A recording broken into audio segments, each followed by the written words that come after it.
টাকাটা সিরিয়াল। বন্ধুগণ এই যে দেখেন 1000 টাকার নোট দেখতেছেন কত সুন্দর টাকা। এই যে আরেকটা দেখেন কত সুন্দর টাকা।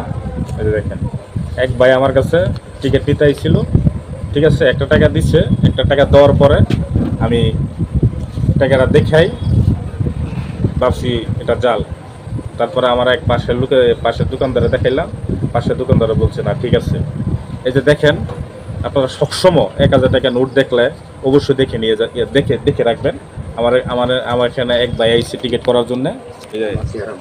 এই যে ভাই দেখেন, হ্যাঁ এই যে দেখেন 2টা নোট, ওনার কাছে 2টা নোট ছিল। তো উনি বলছে যে ভাই আপনার দৌড়া দিয়ে আমাকে আল্লাহর রহমতে বাঁচাইছেন, আপনাকে অসংখ্য ধন্যবাদ। এই যে দেখেন আমি পাইলাম একবারে কাগজের মতো। এই যে দেখেন, এই যে দেখেন, এই যে দেখেন, এই যে দেখছেন মানে এই যে দেখেন কাগজের মতো এখন সিরিয়াল আইছে। এই যে দেখেন দেখছেন, এই যে জাল টাকা পাইবেন সাথে সাথে সিরিয়াল আইবেন, ঠিক আছে। এই যে শেষ ফিনিশ। সবাইকে ধন্যবাদ। সবাই সাবধানে থাকবেন। 1000 টাকা নোট থেকে সামনে কুরবানি ঈদ আইতেছে, সবাই টাকা দেখে নেবেন। আপনার না চিন্তা পারলে আরেকজনের হেল্প নেবেন। ওকে, ধন্যবাদ।